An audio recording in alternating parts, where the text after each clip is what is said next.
Hi guys, तो आज हम पहुंचे हैं भोपाल के एक अनोखी पंडाल में, जहां पे टिकट्स की लंबी लाइन लग रही है और महंगाई की तो कोई बात ही नहीं की जा सकती। 150 रुपये का पर टिकट मिल रहा है। यहाँ पे आज हमारे दर्शन होंगे पाताल और नरक के हर तरीके की बात जो होती है ना, कि हमारे अच्छे और बुरे कर्म का निवारण यही दिया जाएगा। जो हम अच्छे कर्म करते हैं उससे हमें स्वर्ग मिलता है और बुरे कर्म करने से हमें नरक मिलता है, और दोनों के दर्शन आज आपको साथ में कराया जाएगा। यहाँ आपको मिलेंगी पाताल भैरवी। अंदर अब हम अंदर एंट्री ले चुके हैं, पर इसके साथ साथ मैं आपको नाम बताना तो भूल ही गई। ये पंडाल आपके सुल्तानाबाद भोपाल में स्थित था। यहाँ जाने के बाद अब हम यहाँ भूतों की नगरी जा चुके हैं, जहाँ पे ये इसे नर्क कहा जाता है। यहाँ पता चलता है कि इंसान को बुरे कर्म करने के बाद कढ़ाई में कैसे फ्राई किया जाता है, गरम तेल में कैसे तला जाता है, और उसके बाद अंदर जाते जाते ये श्रद्धालु कम लफंडर ज़्यादा थे। यहाँ भी इनकी मस्तियाँ कम नहीं हो रही थी। जितना भूत आवाज़ कर रहा था, भूत से ज़्यादा ये आवाज़ कर रहे थे। यहाँ पे आप देख सकते हैं कि कैसे इंसान को जलाया जा रहा है। मतलब इंसान की आत्मा को जिंदा जलाने में जैसे दर्द होता है ना, वो दर्द मरने के बाद ही महसूस होगा, पर फिर भी हम कर सकते हैं कि इंसान को थोड़ी चोट लग जाती है, कितना दर्द होता है।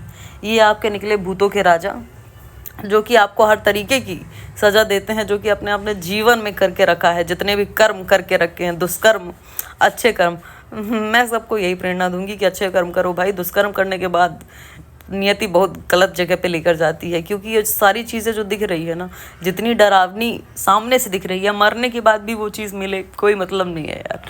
मरने के बाद हर इंसान को स्वर्ग चाहिए होता है। ये हमारे शंकर भगवान, और यहाँ से अब हमारा द्वार खुलेगा स्वर्ग के लिए। अब हमने स्वर्ग की सीढ़ियाँ चढ़ना तो शुरू कर दिया है, अब हम स्वर्ग का द्वार देखेंगे। और यहाँ जाने के बाद सच में जन्नत वाली फीलिंग आ रही थी। मतलब ऐसा महसूस हो रहा था कि सच में हम जन्नत में आ चुके हैं। हर तरफ एक अलग ही वातावरण था। लोगों का भी मतलब ऐसा होता है ना कि नीचे हम जब नर्क के दर्शन कर रहे थे ना, तब बहुत अजीब लग रहा था, और ऊपर आने के बाद एक सुख शांति जैसा महसूस कर पा रहे थे ना, वो मैं आपको बता नहीं सकती। वो सिर्फ आप देख के महसूस कर सकते हैं, और मुझे पूरी तरीके से पता है कि आप देखेंगे तो आपको सच में महसूस होगा। अब हम स्वर्ग के द्वार से स्वर्ग की तरफ एंटर ले लेते हैं, और हम देखते हैं कि स्वर्ग में क्या क्या है। यहाँ श्रद्धालुओं की भीड़ तो बहुत थी, खैर वो नर्क में भी थी, क्योंकि लोग देखना चाहते थे। यहाँ हमें मिल गए राधा कृष्ण, जो कि अपने मोह में विचलित, हमें भी विचलित कर लिया। खैर वहाँ पे ऐसे पूरी तरीके से जितना डेकोरेशन हो रखा था ना, वह देख के ऐसा सुकून मिल रहा था कि बस ये पल यहीं है, ये लम्हा यहीं थम जाना चाहिए। काश यहीं बैठ जाए, यही स्वर्ग अब मिल जाना चाहिए। जितने भी काम कर रखे हैं नर्क वाले, भगवान जी माफ़ कर दें, और हमको बस यहीं अपने चरणों में रख लें। उसके बाद हम आ जाते हैं स्वर्ग की अप्सराओं को देखने के लिए। खूबसूरत तो बहुत थी। अब मुझे दुख इस बात का रहेगा कि मैं जूम करके आपको दिखा नहीं पाई, क्योंकि थोड़ा यहाँ पे भीड़ की वजह से ना जल्दी जल्दी निकलने का हो रहा था, तो हमें बाहर की ओर निकलना था। बट फिर भी आप एक अद्भुत दर्शन कर सकते हैं। जीते जी अपना दुष्कर्म करने के बाद भी स्वर्ग के मज़े ले लीजिए देख के, क्योंकि मरने के बाद जीवन में इतने अच्छे कर्म तो आप आजकल हम लोगों ने किए नहीं कि डायरेक्ट हमको स्वर्ग मिल जाए। पर कोई बात नहीं, अब यहाँ से हो गया हमारी निकलने की बारी। अब स्वर्ग और नर्क के दर्शन दोनों हो चुके हैं, अब हम बाहर निकलेंगे। बाहर निकलते निकलते अब हम दर्शन करेंगे अपने 12 ज्योतिर्लिंग के, जो कि अपने पूरे इंडिया में फैला हुआ है, अलग अलग जगह में। अब मुझे 2 जगह का नाम तो प्रॉपर तरीके से याद है, क्योंकि मैं मध्य प्रदेश की रहने वाली हूँ, तो ओमकारेश्वर, महाकालेश्वर, बाकी देख देख के मैं आपको बताती जाऊँगी। ये हमने दर्शन कर लिया सोमनाथ गुजरात के, जो कि गुजरात में स्थित है। और इतना प्यारा पंडाल, इतनी प्यारी झांकी बना के रखी थी ना, कि सारे 12 ज्योतिर्लिंग के दर्शन एक साथ करवाना और एक साथ झांकियाँ बनाना ये भी आसान नहीं था, पर इन लोगों ने इतने अच्छे तरीके से करके रखा है, मैं आपको बता नहीं सकती। ये मल्लिकार्जुन आंध्र प्रदेश जाइए, 12 ज्योतिर्लिंग के दर्शन करने से भी स्वर्ग मिलता है, ये मैंने सुना है। पाप धुल जाते हैं थोड़ा। आगे चलते हैं हम महाकालेश्वर मध्य प्रदेश की ओर। ये जो हमारे मध्य प्रदेश में स्थित है, जहाँ मैं बहुत बार जा चुकी हूँ, और हमारे महाकाल की बात ही अलग है।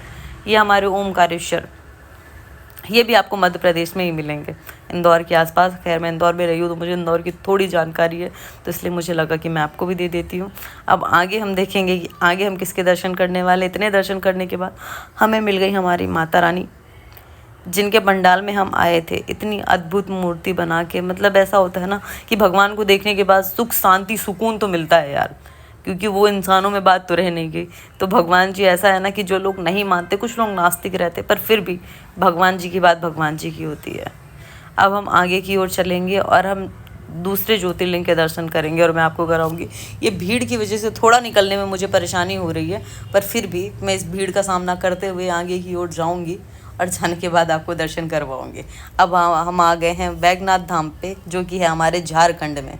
और आप लोग कमेंट कर करके ज़रूर बताइएगा कि आप कौन कौन से धाम आपके कंप्लीट हो चुके हैं। ये आ गया भीम शंकर महाराष्ट्र, हमारे महाराष्ट्र में स्थित है। इनका नाम मैंने बहुत सुना है और बहुत जल्दी जाऊँगी मैं।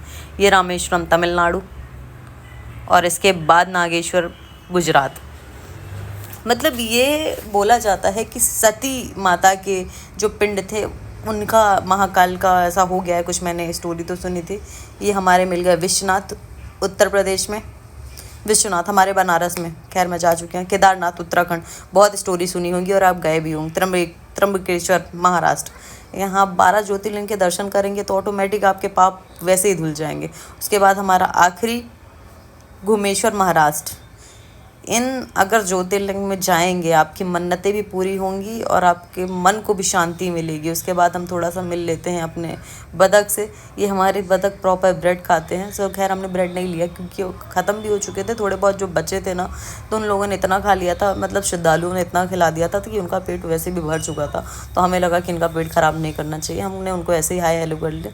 ये भैया अपने में ही नगाड़ा बजा के खुश थे। और यहाँ का भी जो इन्वायरमेंट वातावरण था ना, वो थोड़ा हिला हुआ था।